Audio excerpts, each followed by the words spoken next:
I'm getting sick of these sad therapy sessions, y'all.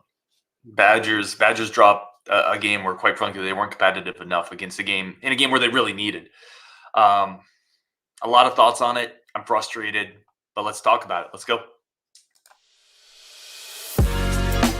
You are Locked On Badgers, your daily podcast on the Wisconsin Badgers. Part of the Locked On Podcast Network, your team every day. What's going on, everybody? Welcome to Locked On Badgers, the reaction show coming off a Rutgers loss that, quite frankly, really never even felt competitive past the first, 10 minutes. That second half was just a slow burn. Today's episode brought to you by FanDuel, the official sportsbook of Locked On. Make every moment more. Right now, new customers can bet $5 to get $200 in bonus bets guaranteed. Visit FanDuel.com/LockedOn to get started. All right, so obviously this is a sad one. Let's play the sad music because we haven't had a good therapy session in a while. And this was a game that Badgers, I felt like at least you couldn't come out and lay an egg, right? Like, you've lost 3 in a row. And they came out and it looked disinterested. I don't know if it's the Blackwell and the Kamari injury, minutes piling up. I'm not really sure. It's just me today, and I apologize for being late on this show. My kid, I actually had someone text me, and they're like, did this game break you? Or are we not doing therapy sessions anymore? I'm like, no, we are here, win or lose, because that's what this community is. Like, we are here no matter what. My kid, my 9-year-old, actually had a basketball game in the middle of the day, so I had to record this game, come home and watch it late, and then do the therapy session. So that's why it's late today, but no, we'll never duck it. We will never duck a loss on this channel, even when it's super painful, because these are painful for me.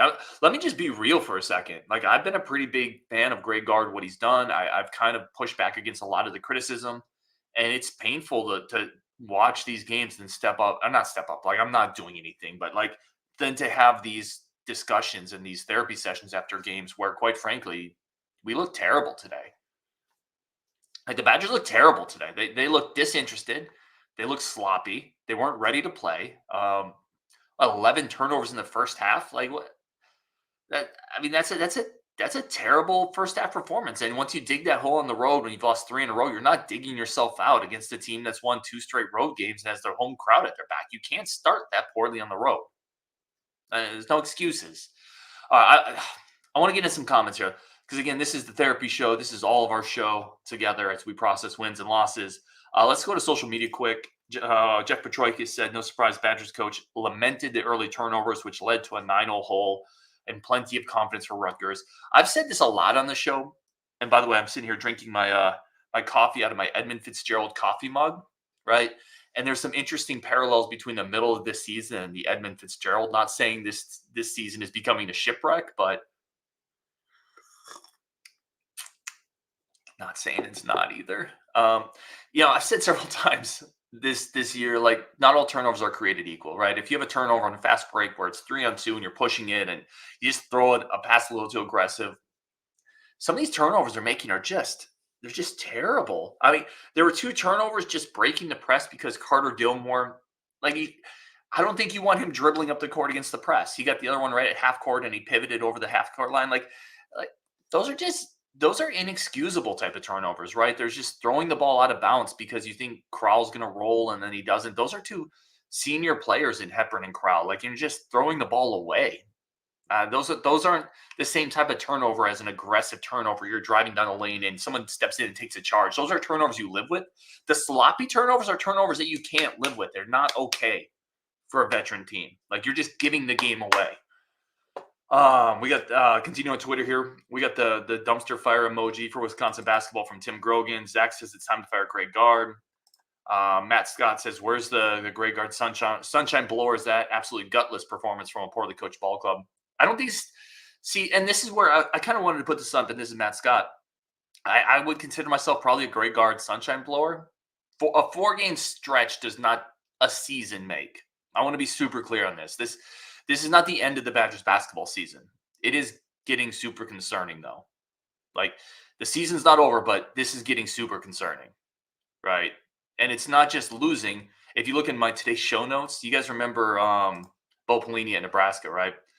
And it wasn't really the losses, and there was more than just this, but it wasn't really the losses. It was how you lost games. You weren't competitive. Like, they weren't competitive in this game against Rutgers.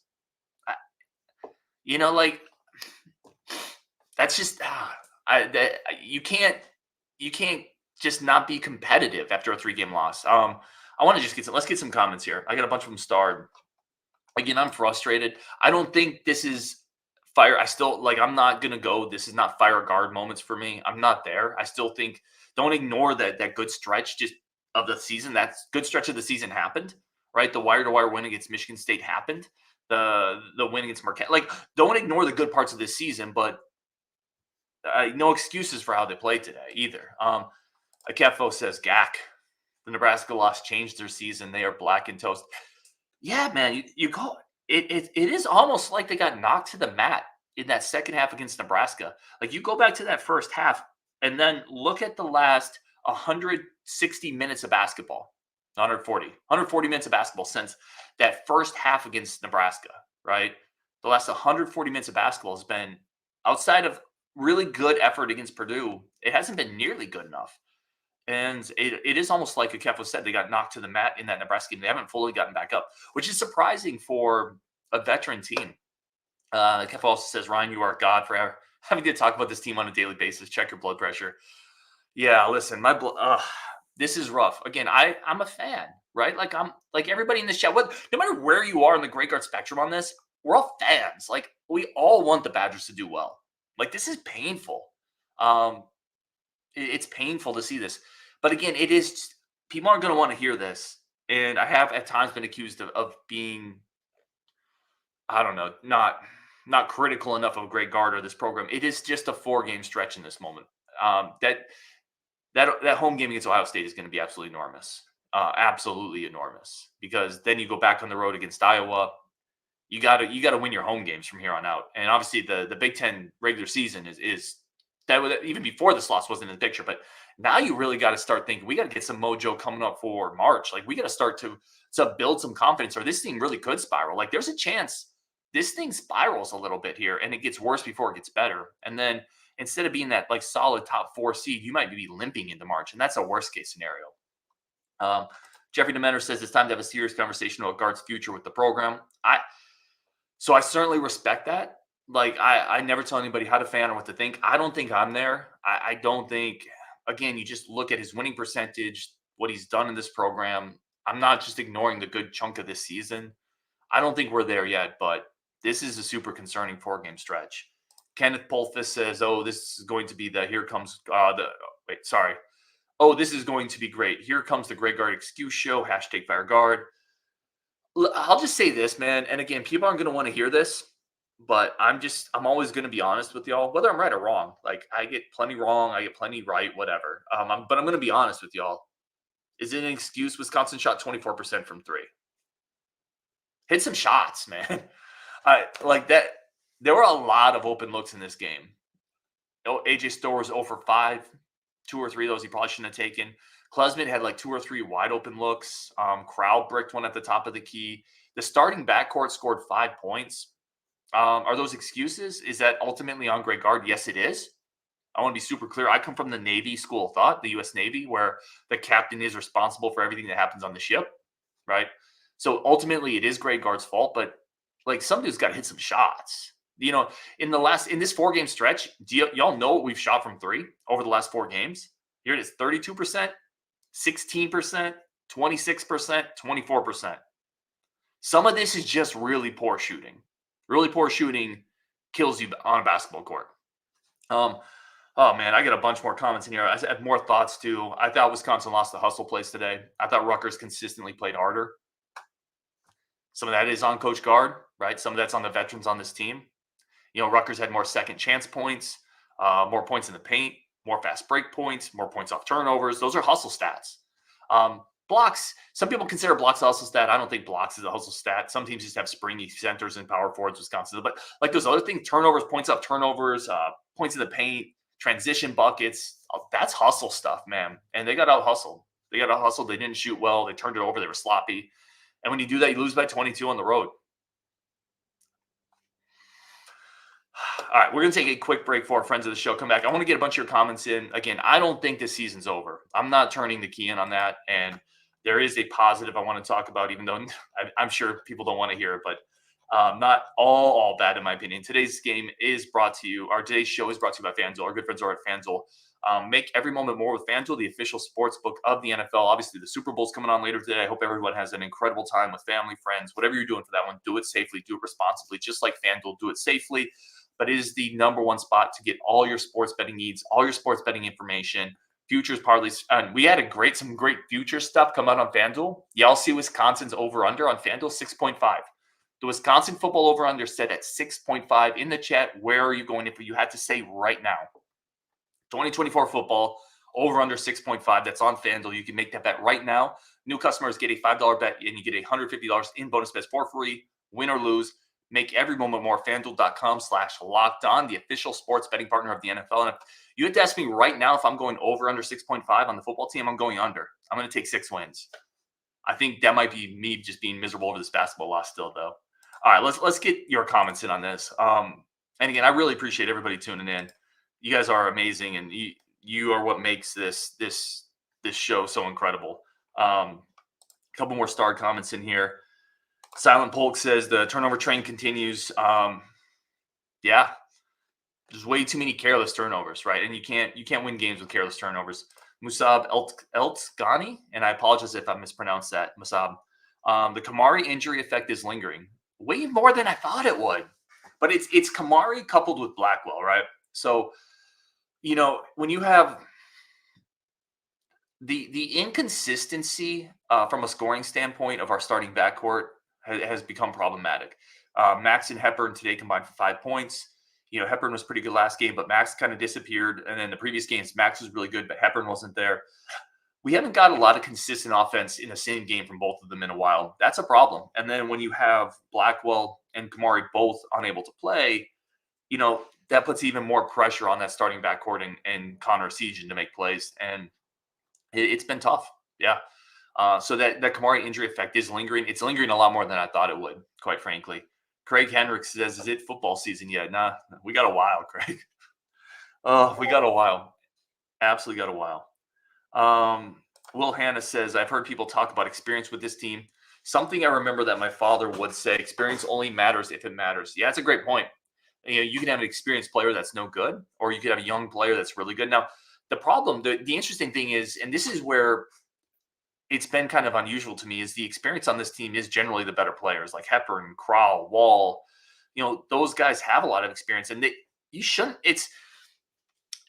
that's maybe the most disappointing part of this for me, if I'm being completely honest, because a lot of this core is coming back next year, right? And you shouldn't have these long stretches of playing this poorly with such a veteran team. Like that seems very odd to me. Usually that's where the veteran experience kicks in, right? And you don't have that 4-game stretch. Like I said, that 140-minute stretch where you're just not very good. And you would expect that leadership to kick in and get after some people, play better defense. Because right now the defense isn't very good, right? We talked about Wisconsin shooting. Do you know what Rutgers shot from 3 today?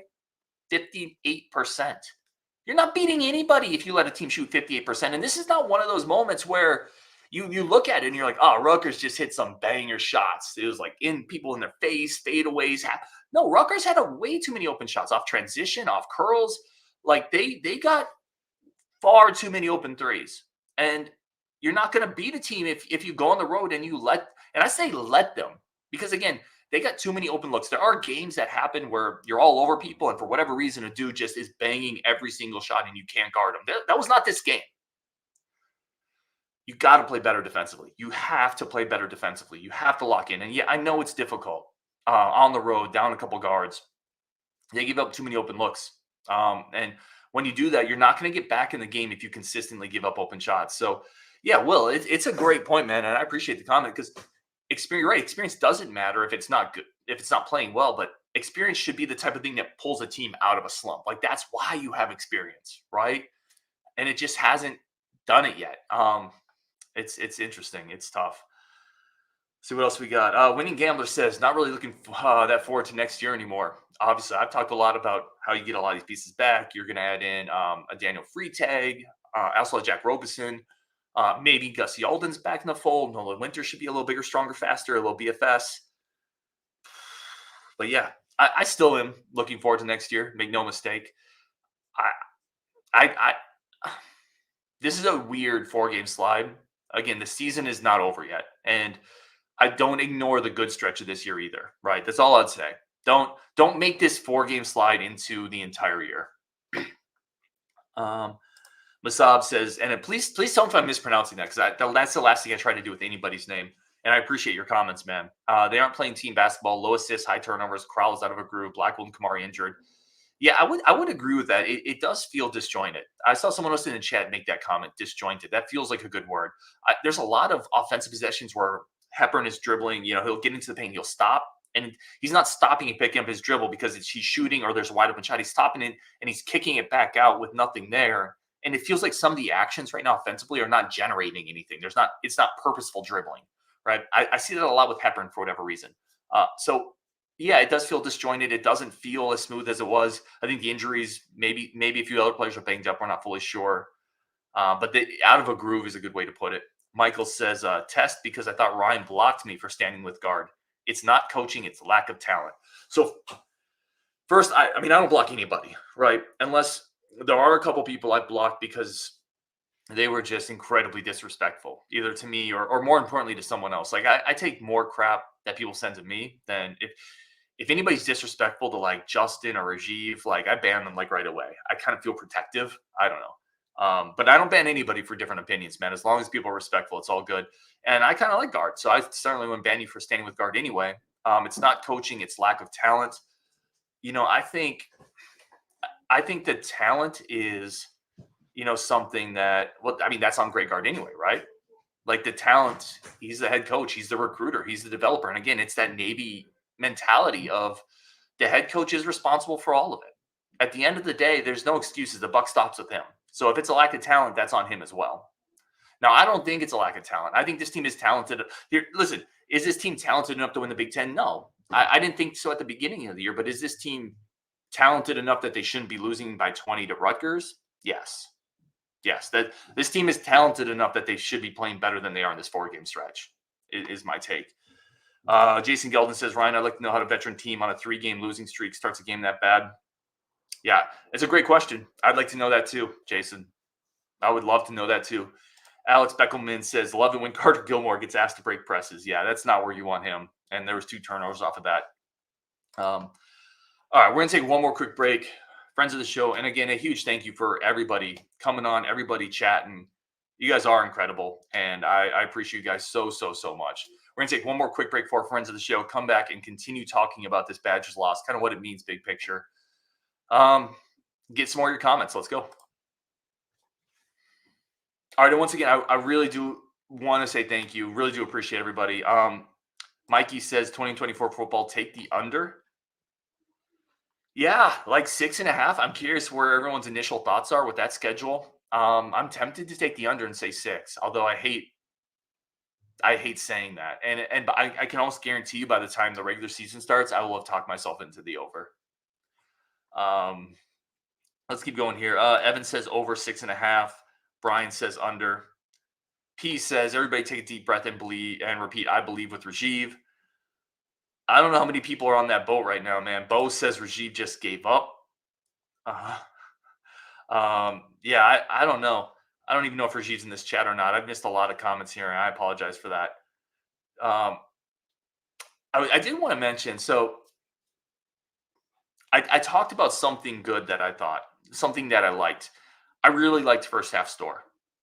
Second half Store, I felt like he wore down a little bit, took some bad shots. First half Store scored 10 of the first 18 points, I believe, got to the rim whenever he wanted to. That's a really good version of Store. That Store that's driving in, being aggressive. Even when some of his finishes at the rim are a little wonky, I don't think they're quite as efficient. Like Johnny Davis was probably a better finisher at the rim. Store's ability to get in there, Stephen Crowell's first and one, that offensive rebound putback, that's created off of AJ Store being aggressive, drawing 3 people, then Crowell's able to come back over, get that rebound and finish. We need more of that. We need that consistently from Store, and he's done it pretty well, right? He showed up today. That second half was kind of rough for everybody. I thought AJ Store showed up. Connor Sejan led the team in scoring with 15. He got a little shot happy, but I thought the interesting thing with Connor, this is the other thing I wanted to highlight. Typically, Connor's going to come in, maybe he misses a couple of shots, has a turnover, and then he's back out. In this game, because of the injuries to Blackwell, because of the injuries to McGee, he was able to stay in, and I thought he found some rhythm, like hit a couple shots. I thought he played better, which is a good sign. So, aggressive store, a little bit of play from Connor. I thought those were good signs. Outside of that, I thought Tyler Wall scored 7, Crowell scored 7. Again, the starting backcourt of Blackwell and Hepburn scored 5 combined. That's tough, man. That's really tough. All right, let me pull some more comments in here. Brian Dodson said another bad game from Wall. Yeah, it wasn't a great game for Wall. And I don't know. It felt like this. It felt like there was like a little bit of an off switch for this team today. And I don't want to insinuate that. I'm never going to say players didn't play hard, but it didn't feel like they were locked in. And I don't know why, because it didn't feel like they were locked in really against Michigan either. This team's not good enough to play if you're not being locked in. Tyler Strieber says player development as well. Underguard players are just as good as freshmen as they are as upperclassmen. I mean, I think Crowell's gotten better.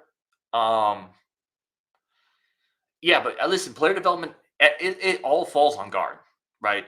Good and bad. When good things are happening, when bad things are happening. I mean, certainly Johnny Davis under Greg Gard took a huge jump. I think you'd argue Tyler Wall got better from a freshman to an upperclassman. It seems like Connor Sejan's taken a step back, though. I mean, but ultimately, it's all on guard. It's always all on the head coach. There's no excuses if you're the head coach of a Division I program. It's recruiting, it's development, it's coaching. It's all on you. It's the assistants you hire. It's maintaining the culture. It's all on you. But again, it's not. You don't just take a 4-game sample size out and say that's what we're going to judge you on, right? This season is not over yet, and I still think this is a pretty talented squad. They're in some type of crazy slump right now, whatever you want to call it. And maybe I'm being too kind to it. Maybe I'm not being realistic, thinking that this is that this isn't the Badgers, right? Just as we're not as good as the number 6 team in the country, our high watermark of the season being ranked 6, just as we're not that good, because we're not. And I've said that. I said that when we were ranked 6. I said I think we're more like a 15-ish team. So just like we're not the number 6 team in the country, we're also not this bad, right? The truth to me is somewhere in the middle. You guys tell me if I'm wrong. Maybe I am. But we're in some type of funk right now. We're shooting really poorly, by the way, which never helps. We got to kick up the defense, though. The defense is not very good. Oh, gosh, man. P says Crowell and Chucky seem a little slow. It feels like Crowell's dinged up. Yeah, Tom Nisa says it right here. This is great. Tom said they are not as good as 6 national, and they're not as bad as today. It's somewhere in the middle. Some home cooking will help. I 100% agree with that, Tom. Great friend of the show. Tom's a great dude. I'm 100% there. This team was not as good as the high watermark. They're not as bad as the low watermark. They're somewhere in the middle, and where they are in the middle is the key question, right? That's what I'm curious to figure out. Where are they at in the middle of that? NDB 112 says the bigs are bad. I don't think they're bad. Here's the thing, though. I don't think they're great either. Okay, to be clear, I don't think they're bad. Like, Stephen Crowell's not a bad player. Again, I'm not going to tell anybody in my opinion. Tyler Wall's definitely not a bad player, but they lack depth there. We've talked about that a ton. They absolutely lack depth there. I think you got to, in this offseason, I think you got to go get a 5. I think you got to get somebody who can push Crowell. And just an athletic guy, a big guy. Doesn't have to be an overly skilled guy. You need somebody who can come in and be an enforcer on this team. There's no enforcer on this team, right? There's no, in hockey parlance, there's no goon, right? There's no Antonio Davis or Dale Davis. There's no Bo Outlaw, whatever you want to call it, right? Bobby Portis. You need somebody who can come in with crazy eyes and set a tone. And this team just doesn't have that in the front court. I think they need that. I think they miss an edge. They don't have an edge there, an edge guy. Yeah, it's frustrating. But again, it's not. I hesitate. It's so easy right after a game. This season has been a season of pendulum swings, right? You think of the Providence game, the pendulum swinging one way, and then you think all the way through that Michigan State game, the pendulum swinging all the way back, and now it feels like that pendulum has swung again. Okay, but it's gonna come back. You're not gonna shoot 20%. From 3 for the rest of the season. You're just not. Get home, get better. Again, I'm drinking my Edmund Fitzgerald cup right here, so hopefully it's not a parallel to the season sinking, but I don't think it is. I think this is a bad stretch. There's no excuses. They haven't played as clean or as hard as they should. But I don't think that's the end of the world either. Yeah, Bo Dragon's upset about it. Gus says Tyler Wall's had 6 years to figure out a jump shot and hasn't improved. Figured out. I want to be super clear on this as somebody who has been around coaches, who has coached a little bit. Figuring out a jump shot for a college player is not the head coach's job. Like I'm not trying to be disrespectful to your thought on this, Gus, at all. That's not the head coach isn't figuring out a jump shot for a small forward. Like that comes from thousands and thousands and thousands of reps before you get to college, and then it comes from your assistant coaches. It comes from hours and hours put into the gym. There's a reason there's people in the NBA that never figure out how to shoot, right? Ethan Happ never developed a jump shot, right? Like that happens. That's not on the head coach. In my very humble opinion, that is not on the head coach. Winning Gambler says no opponent fears taking it right at this team. Yeah, there's not a shot blocker on the team, and we talked about that. That is there's not an enforcer in the paint. There's not a shot blocker. Winter might have a little bit of that as he gets bigger, but I think you need somebody, and we talked about this. This isn't a knock on Steven Krause. Steven Krause is not a perfect player. That's one of the holes in his game, right? It's being a shot enforcer, being somebody who can intimidate the paint. It's not who he is. It doesn't mean he's a bad player, but it's not who he is. And I think this team is missing somebody who can really challenge shots at the rim. Michael said no one mentioned replace Gard. Just saying fire the head coach is pointless. He isn't getting fired during the season. The end. Well, yeah, Gard's definitely not getting fired during the season. I don't know if people are talking that or not. He's definitely not getting fired. And I'm telling you, if he makes the tournament, he's not getting fired after the season either.